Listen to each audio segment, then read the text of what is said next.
Since the 1990s, the cruise business has grown quickly. It now serves not only as a source of transportation, but also as a contemporary way of life.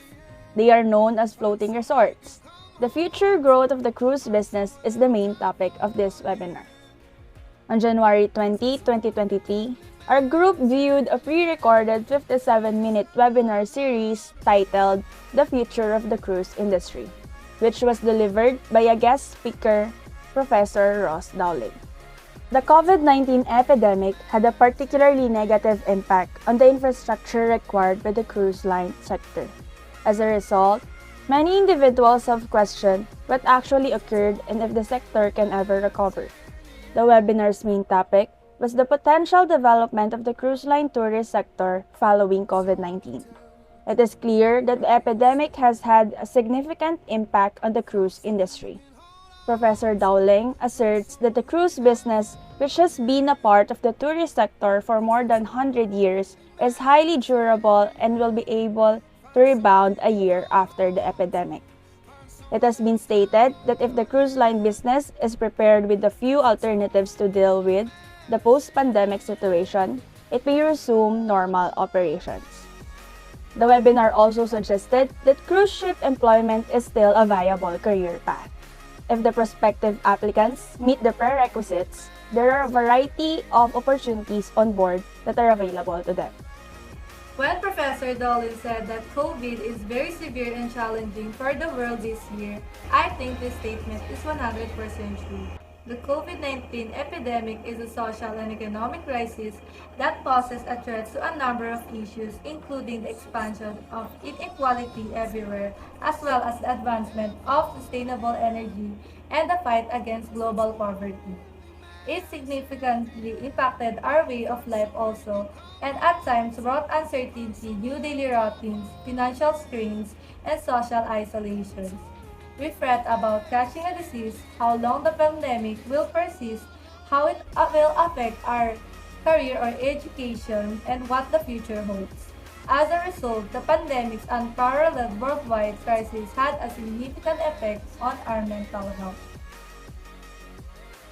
In my opinion, looking at the ships with the passengers on board, they are gaining attention for most people, even though many other factors are more important from who are giving of cases of the coronavirus on most countries. This problem has alerted and has been signaled as an emergency. Cruising is experiencing challenges, and I feel that the way cruising is look at it is really unfairly targeted.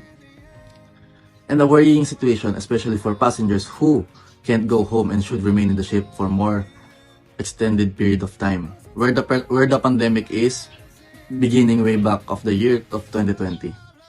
Still, despite this, the cruise industry has created a response to return its operations. It adjusts with a global response later in the year, including announcement to make the passengers feel safe and secure about cruising again. When the situation can be seen improving, this response will apply to considering social distancing, sanitation, and hygiene of the workers. Passengers are also expecting cruise lines to come back, and owners of the cruise line are hoping to return. The relevance of the topic in the webinar to our current situation is that not only the cruise industry was affected, but also the whole world. The COVID-19 pandemic has had serious and far-reaching effects on society and the global economy, in addition to its negative health effects. The social and economic costs of the epidemic are assessed in a variety of ways, including school closings, destroyed industries, and millions of job loss. Many people still remain resilient and positive in this new normal despite all we've been through during the pandemic. The cruise ship industry is one of the hardest hit as a result of the COVID-19 pandemic. But we all know that the industry has always been resilient. In the latter part of the webinar, in the question and answer portion, Professor Dowling said that resilience comes from people's desire to cruise, that there are more people who wanted to cruise than the number of available cruise ships in the world. The cruise ship industry has truly evolved for the better, from being the mode of transportation only to being an attraction at the same time. Cruise ship industry in the future would keep on evolving And there would be no problem with that as long as it is safe, accountable, environment friendly, and most of all, sustainable.